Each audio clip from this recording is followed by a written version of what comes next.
Hello again, aspiring XP billionaires. Welcome to the XP Billionaires podcast. This is Rafe speaking. We've got Sky, we've got the Mel Zerker, we've got all your favorites. We're ready to go, and we're going to have a wonderful time today. So let's see. Woo! Woo, indeed. All right, let's say hello to everybody. Sky, how are you doing today? Clearly happy, I guess. So it would seem. It's a nice thought. See, I'm confused by the most basic of questions, clearly. So, I guess I'm fine? We'll go with fine, and we'll see if we can keep it that way at least for the next recording or so. Mel, how are you doing today? I'm doing pretty well. It's a nice rainy day. It's finally warm. I can sit on the balcony with tea and relax. It's a good day. That is a good day, especially in these circumstances. For those of you who are listening to this a year later, this is still a self-isolation episode. We're still in quarantine, so it's really hard to get better than that. So, right? I mean, you gotta take the little things, right? The little victories, and that it looks pretty cool out today is nice. Yeah, it was nice and cool. I took a quick walk myself today. It was nice. All right. So before we get into this week's topic, let's do some check-ins.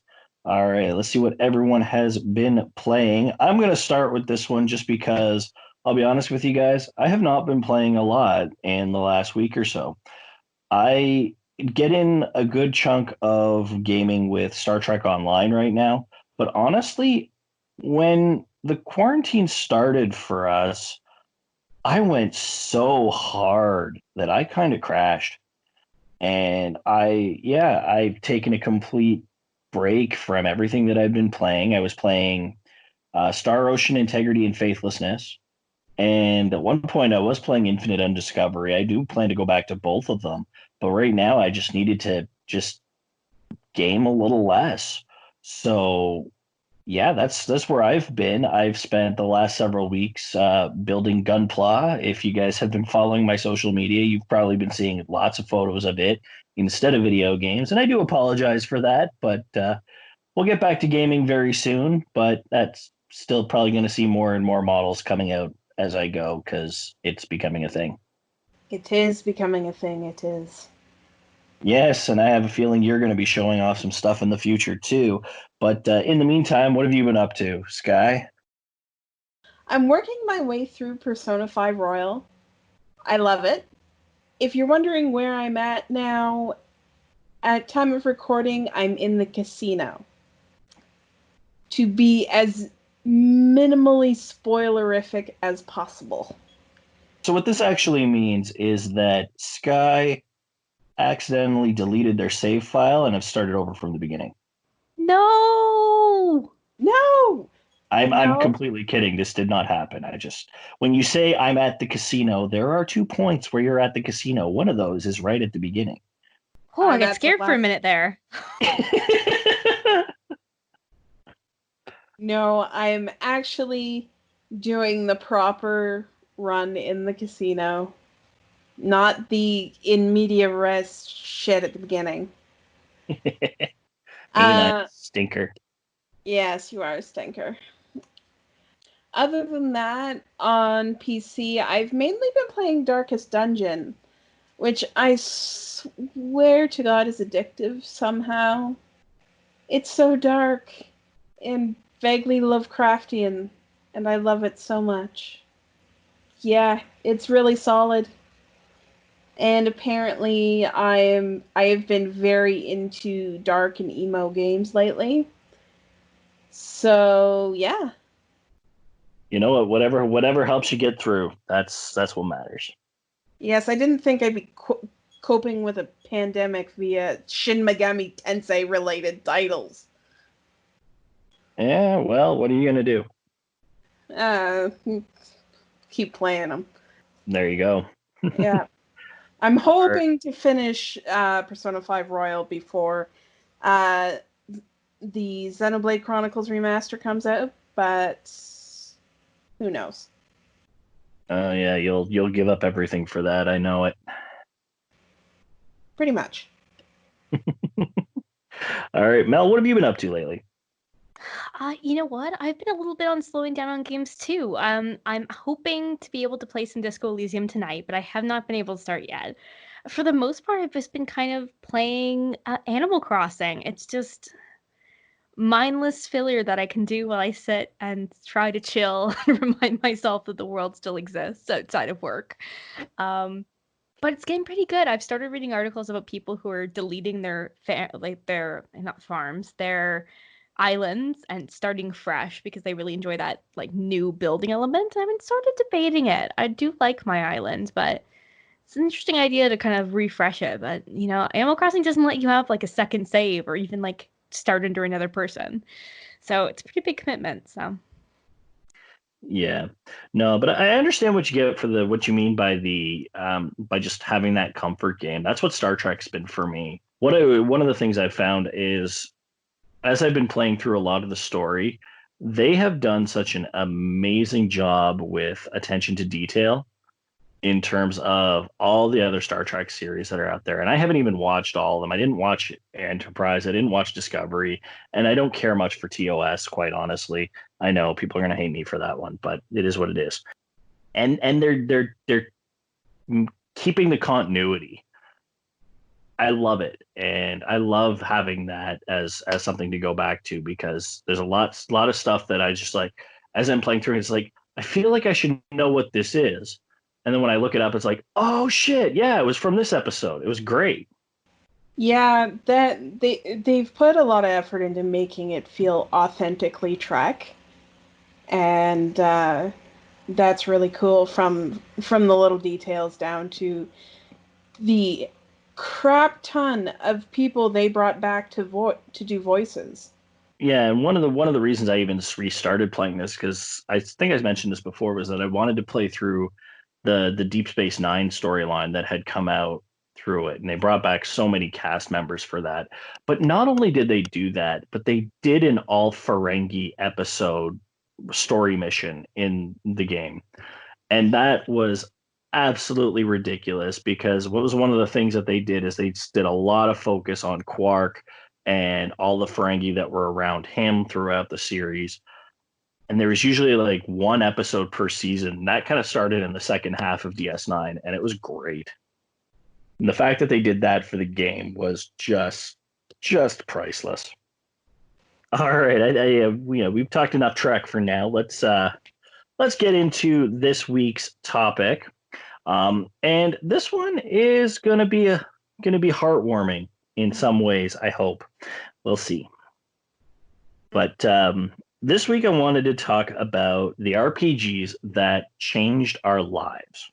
So, much like a good book or a good movie, video games, RPGs, they've got that potential to move us to that point where it helps shape who we are in a very interesting way. And I feel that RPGs will do that in a way that's little bit better just because I find majoritively they're more story driven. They're more emotional. You find I find you invest yourself in the characters a lot more. And that's not to say you can't do that in a game from another genre, but I find myself doing that more when I play an RPG. I think we've all got one game out there. In our case, we're going to talk RPGs, but whatever game out there changed your life is out there. It's important, and I hope you guys will always remember which one that is. But this week, what I wanted to do is I wanted us to share ours. So that way, one, you get to know us a little better, and every episode is a new discovery with us, I'm sure, and we'll see what we think and see what kind of people we were, what kind of people we are now, based on those games. So what I'm going to do is I'm going to start. I'm going to share my personal experience with you guys and how an RPG for the PS2 not only changed my perspective of certain things. I think it went a little deeper than that, and you'll explain why in a little bit. So the game that changed my life is Artanelico. Now, this is a very, very strange story. I'll say for myself. First off, it's a story of how not to judge a book by its cover. This was over a decade ago at this point. Sky and I were in a video game store just pondering over a new RPG to pick up. And, we come across this title and it was in a special edition box. The box had the characters posing on it. There's a pink background. And, reading on the back, I said it was about songs. Now, when I read all of this and I looked at everything, I thought two things. One, that it might have rhythm mechanics, and I was really not in the mood for it at the time. And second, and I hesitate to say this, but in my past, I was a little bit more gender biased at the time. Um, and I felt it was kind of girly.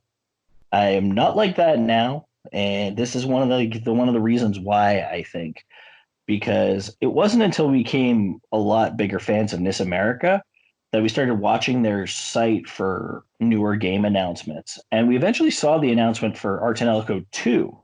We were looking at a trailer, we saw some screens, we saw a couple of bits of news about it, and I realized that we might have just made a really big mistake by not picking up the first one. We picked up the sequel when it came out, and that cemented it. That was it. We knew that we should have gotten the first one. You laughed your ass off while playing Arch and Elco 2. I did. I had no idea what I was getting myself into. And even less because, I didn't understand the dive system. I didn't understand that this was going to be one of the most innuendo-filled JRPGs of our time. And it took us about a year or more after playing 2 to track down a copy of the first one because it became a rare title. So, this changed a lot about how I pick a video game now. I do a lot more research. I don't just look at the box, and I don't think of it as being manly or girly anymore because clearly I missed out on something amazing by thinking that way, and that's kind of where it stood. I think really it's sort of this experience kind of made you realize, oh, I actually still kind of think of things this way, because you were never macho or interested in stereotypical masculinity the same way some guys are you were never like that. I think this just got rid of some of the internalization of the concepts that you had. No, I think you're right. Like for me, it I was clearly falling for toy advertising as a kid. What's for boys, what's for girls, that kind of stuff. Obviously back then there was no in between or anything like that. So I was stuck to that, and it took me a while to not think like that anymore. And I think this video game really helped me decide that. Yeah, it's like a thing that's like ingrained in us. Like I do this kind of gaming or I like this. And there's so many experiences. Like for a long time, like I just wouldn't play mobile games because I was like, oh, those are for casual players. Like, why? It's just a thought I had that I never really examined. And then I started playing them and I was like, oh, why did I have that perception? It only hindered me. Well, exactly. And with mobile games, I think because there's just so many out there and they're so very similar, like there are so many you can just play casually, but you will eventually find the one that you can't do without, even if it is like, a pay to play kind of game or something like a gacha game or something like that. Like I've said before, like I played Dokkan Battle for 1,000 days straight to get a very special reward, which I'm thankful that they actually gave a reward for doing that. But I didn't have to do it straight. It just once it was 1,000 logins total, but I did it consecutively, and it was. I think people get used to their own little box and stick to it, and you don't necessarily push themselves to try something new. And I'm very much against that mentality, and I hope if I ever fall into it someone will, poke me and go, hey, try something different. So I try to be that person for other people. No, fair enough. All right, so that's my story. That is my tale of emotional impact and change and bettering of myself. Let's move on to Sky. Let's find out what game changed their life. Well, I'm gonna go Suikoden 5 because it's me. You see, Suikoden 5 is really the game that started the RPG obsession with me. Like, I played some of the SNES RPGs on an emulator before that, but Suikoden 5 I had seen at a friend's place before Rafe and I met, and then when Rafe and I started seeing each other, Rafe was deciding on a new game for the PS2, and I mentioned, "Oh, there's this one I saw at friend's house," and he decided to go with it. And then I watched him play at his house. We weren't living together then. Completely entranced until I decided I had to try it too. And Suikoden 5 really got me invested in console RPGs at that point. It was the first game I played on the PS2, and it really cemented that love I have of the long form storytelling of JRPGs, the characters, and plus the Suikoden games have that political fantasy genre setting that I already loved in novels. Like, if it's politics in a fantasy setting, sign me up. I like that shit. And while Suikoden 5 is no longer my favorite of the actual Suikoden series, it'll always be dear to me for really launching my love of RPGs that no game had done up until that point. Yeah, I remember the amount of you watching me play it, although I also do remember you missing me fight the final boss. But I understand why, because it was like 1 a.m. We had finally gotten there. You were hanging off the bed and you had just passed out. You were done. I had to wake you to watch the final sequence. Yeah. I wasn't as much of a Nighthawk back then. Not sure how much of one you are now. I think at this point, we'll have to wait and see once the quarantine is lifted. Because I mean, at this point, as we said before, time has no meaning. We have to wait. We need time to have a meaning again, and then we can kind of decide whether or not how much of a Nighthawk you are. This is true. All right. Last but not least, Mel, I want to know what video game changed your life. All right. I'm gonna go back in time to Christmas of 1998 when all I wanted in the whole world was a Game Boy Color. Both my parents are big gamers, so I grew up with games in the house, but I'd always had to share every console I owned. And the idea of having a game that was just mine, or a system that was just mine, was just like this amazing thing that I couldn't even imagine being able to like not have to worry about people saving over my save files. Um, and of course, the game that I wanted more than anything was Pokemon Red.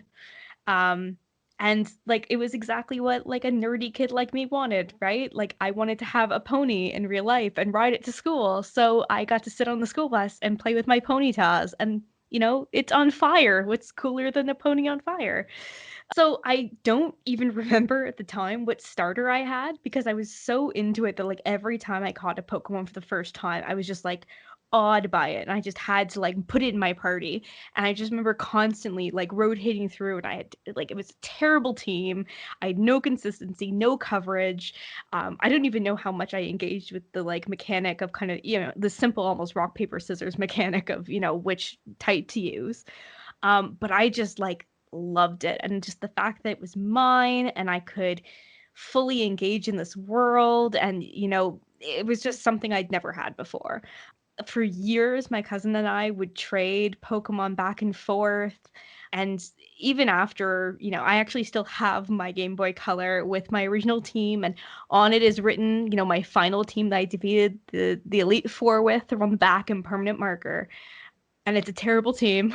But I think there was probably a lot of us who played, kind of these, I guess, popular games that everybody at school was playing, and just kind of was like, wow, this is really cool. I want to keep doing this. Yeah, you actually don't sound too much different from me in Christmas of '98 because, well, I didn't get a Game Boy Color. I got a Game Boy Pocket, but it did come with Pokemon Red as well. So what I remember from it, I mean, I remember clear as day. I chose Squirtle to start with. That's because I was told to start with Squirtle because it was great for the first gym. So that's why I was told to do it. But here's what my Christmas day was. We opened up the presents. I got the Game Boy. I got the Pokemon. Everything was great. So put some batteries in. I started playing the Pokemon game, and that year we went to my uncle's for Christmas dinner. I didn't interact with anybody the whole time. I'm pretty sure I had cleared on by Christmas Day 6 gyms. Like I just plowed through it nonstop. Oh man, I was like waiting for something horrible to happen, like your batteries died and you couldn't get new batteries, and but it's a nice story. You just forgot family and gave yourself to Pokemon. Yeah, I made sure that my mom put batteries in her purse just in case. And I don't remember if I actually needed them. That was a very long time ago, but oh my god, like that was my thing. It was a great experience. And yeah, then maybe that's when I started ignoring people too. I don't know. So maybe it changed my life in a different way. And then I started talking to people again through something else. I don't know, like whatever. But like, it's quiet. I'm playing Pokemon. Oh, wait, you have a Ninetales? yeah. Okay, we can talk. Yeah. Well, and the other thing too, like my cousin was a huge video game person. In fact, he helped me get into major video games. Like he was the one that introduced me to Final Fantasy VI. Some of the older ones were on the Super NES and showed me a couple of different games. He'd always let me borrow his games because we had the same systems, that kind of thing. Like I'm pretty sure we barely talked at that point at Christmas because that's usually when we would really, really like socialize. But no, not that year. See, I didn't grow up with video games at all, so I can't relate to any of this. Yeah, I would think that any game you were able to get your grubby little mitts on in your youth was a good thing, no matter what. I know you had at least PC gaming to some extent to work with, but it just wasn't RPGs, although you were staying story driven because I know it was point and clicks for you. Yeah, and the thing is, I got into point and clicks almost too late. Like I got into point and clicks with Grim Fandango, and in the 90s, that's right around when adventure games more or less died. There really wasn't a lot, and so I really had to scrounge. And I'm trying to think, like back in those days, what RPGs did you have access to? The Ultima series, which I mean, I remember playing a couple of really old Ultima titles, Yeah. some very DOS based ones. They were good for what they were, but I mean, not if you'd been playing, not if you'd already been playing point and clicks. But Yeah, those I are the only mean, ones I can think of offhand. Might and Magic, maybe. Yeah, there wasn't a lot on PC, and it was harder to get information back then too, right? Like to hear about things. So And you had to buy magazines. yeah, and while I did have a subscription to PC Gamer for a time, but yeah, no, it was much harder to learn about things, and I knew nothing about console gaming, nothing at all. Really. Like I had a friend with a Genesis. I had a friend with a Super NES, but I didn't spend a ton of time at other people's houses, so And look at where you've become after all these years, even with such a delay. You know, I'm an XP billionaire. You damn did right. it. You did it. You conquered your past. Yeah. You leveled up. You've crossed the singularity. I do try. All right. Well, that is going to be it for our episode on what games have changed our lives. I think these really do help kind of speak to who we are as RPG players, and I hope you guys see a little bit more of us as well in that regard. But of course, I also want to know what you guys think of games that changed your life. I want to know what games those are. So let me know. You can comment anywhere you're listening to the podcast. You can also find us on our social media. You can find me on Twitter at BillionairesXP, or you can find me on Instagram at Rafe Thegrim. Sky, where can everyone find you? I'm at SkyKnightXP on Twitter and SkyKnight.xp on Instagram. All right. And Mel, where can everyone find you? You can find me on Instagram at Feminist Gamer or Twitter at FeministGamer3. I also GM a D&D actual play, Darkness and Dragons. We're on Twitch every Wednesday at 6:30, so you should check it out. Season 2 has just started. Yeah, it looks like it's going to be quite the romp. And don't forget to check out our website for podcast schedules, quickfire reviews, and written features. You can find that at xpbillionaires.ca. And lastly, check out our monthly newsletter on our coffee page, coffee.com/xpbillionaires. If you feel like donating, we would love that and appreciate you greatly for it. But one way or the other, just please make sure that you're letting other people know what we do here and how much fun we have on the show every week. All right, so that's going to be it for us. And, if you guys give us a chance, we're always willing to hear what made you keep gaming. We'll see you next week. Bye. Bye-bye.